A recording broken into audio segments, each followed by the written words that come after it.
Right then, welcome back to the channel. My name is Stephen Howson. This is 5 things that we learned watching Manchester United pick up 3 valuable points against West Ham. In at number 1, it was a defensive masterclass. Yes, it was a little bit hairy. I guess it'd be fair to say at the end. But we seem to have turned into one of the meanest defenses around. How have we done that then? We still have virtually the entire defence that was here last season. So how have we managed that? I've run out of adjectives and superlatives for Martinez. He's just absolutely top, isn't he? He is playing. Joe said, I did a review with Joe yesterday, and Joe said, you just give him a 9 and that'll probably do. And you do that before the game, and he's probably worth it. Every week, the consistency is mental. The consistency is genuinely mental. It's a joy to watch. Maguire defended the box very, very well, especially late on when what they were doing very much suited him. I thought he got a little bit exposed when he tried to jump in on the halfway line, left us 2v1 a couple times, and I wasn't necessarily impressed with his ball-playing abilities. But everybody else in the defence was, I mean, Dalot put in an unbelievable performance, like a genuinely unbelievable performance. I tweeted halfway through the game, I think Luke Shaw's man of the match today. Last 10 minutes maybe changed that, where Dalot kind of stood up a little bit more. We are becoming very, very hard to score against. You are seeing Manchester United blur, very often 1, sadly, opposition 0. And when you consider this was a defence last season which broke records for how shit it was for Manchester United, I think we conceded more than Burnley. That's not bad going, is it? I mean, realistically, that's really, really good going.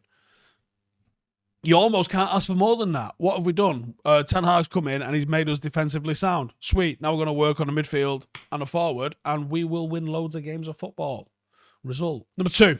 Rashford hits a ton. 100 goals for Manchester United, putting him 20th in the all-time scorers list. Some absolute legends ahead of him now. And that's it. It's just legends in front of him there now. Looks a new player this season. Didn't necessarily start with a bang, even though he's picked up goals and assists.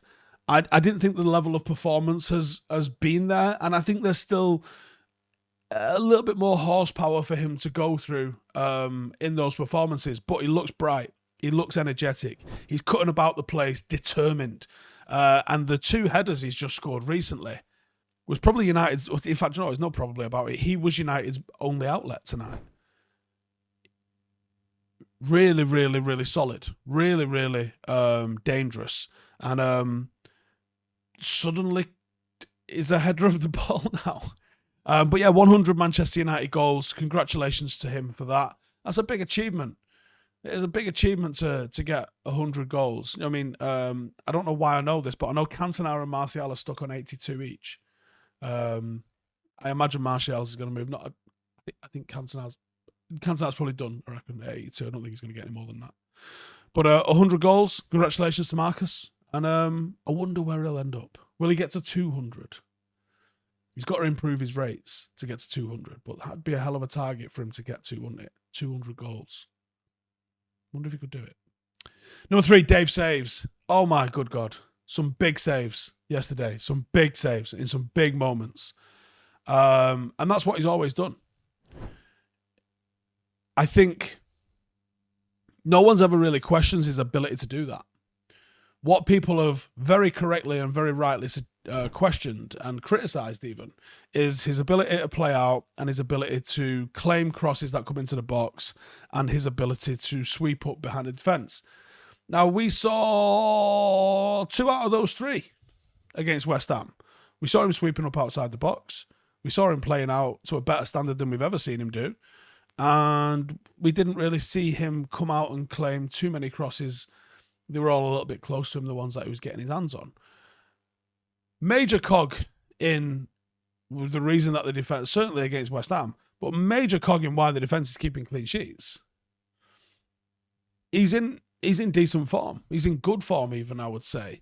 In the end, some of the saves he was making, particularly the Antonio one, we owe the 3 points to David De Gea. Without him, I mean, it's not good that we had to hold on in the end, but without him, We could have even lost that thing in the end, the way it was going. So he's improved his distribution. He's more proactive in coming off his line. A big decision for Ten Hag going to be whether to stick or twist on David De Gea with a new contract. It's going to be very interesting to see what his decision is on that. Number 4, sluggish. Apart from maybe first 20 minutes, I thought our ability to break West Ham down, which aren't the easiest team to break down, was poor. There were some sloppy passes in the final third. We struggled to play out a little bit. I thought Maguire was a little bit slower than what we've been used to in the last couple of weeks. And I also think we ended up playing a little bit deeper because of Maguire, certainly after he got caught out a little bit early on. When you think back to the sort of positions we were taking up against Spurs, and you go, yeah, we couldn't get that high against West Ham. And what's changed? Well, it's just Harry Maguire, in my opinion. But what's not Harry Maguire is how tired and leggy we looked in certain areas of the field, how we were sloppy in possession. I mean, when Harry wasn't on the ball and we were sloppy, that's not down to Harry Maguire. But, you know, I didn't think Ten Hag got his subs right. I'd correctly guessed McTominay coming on for Elanga and moving Bruno to the right. And I was chatting to my old man about it, and he was like, well, why is he doing that? And I said, I don't know why he's doing that, but I know that's what he's about to do. I could see it as soon as I saw McTominay coming on. I knew that it was going to be for Elanga. Maybe a better move at that time might have been to see what Sancho can offer on the right-hand side. Elanga was anonymous. Ronaldo was anonymous. West Ham finished a lot stronger than we did.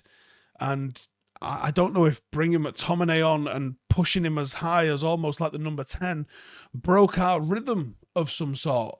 But from that moment, I don't know if it was because maybe Marcus was tiring. Ronaldo doesn't really offer you much in behind, and maybe they didn't respect Bruno's ability to do anything in behind.